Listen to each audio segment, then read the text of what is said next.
അവസ്ഥ ആള് പുലിയാ രാജാവെന്ന്. പാചകവാതക ക്ഷാമം രൂക്ഷമായതോടെ ഹോട്ടൽ ഉടമകളുടെ പ്രതിസന്ധികളും രൂക്ഷമാകുകയാണ്.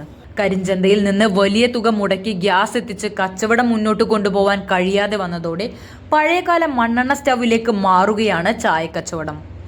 ഗ്യാസ് അടുപ്പ് മാറ്റി വിറകടുപ്പുകളും മണ്ണെണ്ണ സ്റ്റൗവുകളും മിക്ക ഹോട്ടലുകളിലും തിരിച്ചെത്തി തുടങ്ങിയിട്ടുണ്ട്.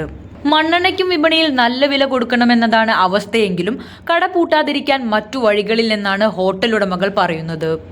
വിറകടുപ്പ് കത്തിച്ച് ചായ കൊടുക്കാനുള്ള അസൗകര്യമാണ് പലരെയും മണ്ണെണ്ണ സ്റ്റൗവിലേക്ക് ആകർഷിക്കുന്നത്.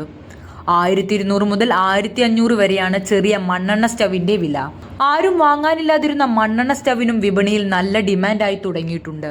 വാങ്ങാൻ ആളില്ലാതെ കെട്ടിക്കിടന്ന വിറകിനും ഡിമാൻഡ് കൂടി തുടങ്ങിയെന്ന് മില്ലുടമകൾ പറയുന്നു.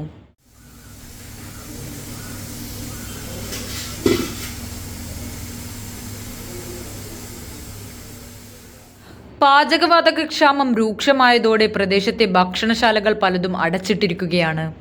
ഉച്ചയൂണിന് ഹോട്ടലുകളെ ആശ്രയിക്കുന്ന ഡ്രൈവർമാരും കച്ചവടക്കാരും യാത്രക്കാരും അടക്കമുള്ളവരും ഹോട്ടലുകൾ അടച്ചതോടെ ആശങ്കയിലായിട്ടുണ്ട്. ആഗോള പ്രതിസന്ധി തീർന്ന് പാചകവാതക ക്ഷാമം അവസാനിച്ച് കച്ചവടം മുന്നോട്ട് കൊണ്ടുപോവാൻ ഇനി എത്ര നാൾ കാത്തിരിക്കേണ്ടി വരുമെന്നാണ് വ്യാപാരികൾ ചോദിക്കുന്നത്. പാചകവാതകം ക്ഷാമമില്ലെന്ന് സർക്കാർ ആവർത്തിക്കുമ്പോഴും കരിഞ്ചന്തയിൽ ഭീമമായ തുക മുടക്കുമ്പോഴാണ് പലർക്കും ഗ്യാസ് എത്തുന്നതെന്നാണ് വസ്തുത.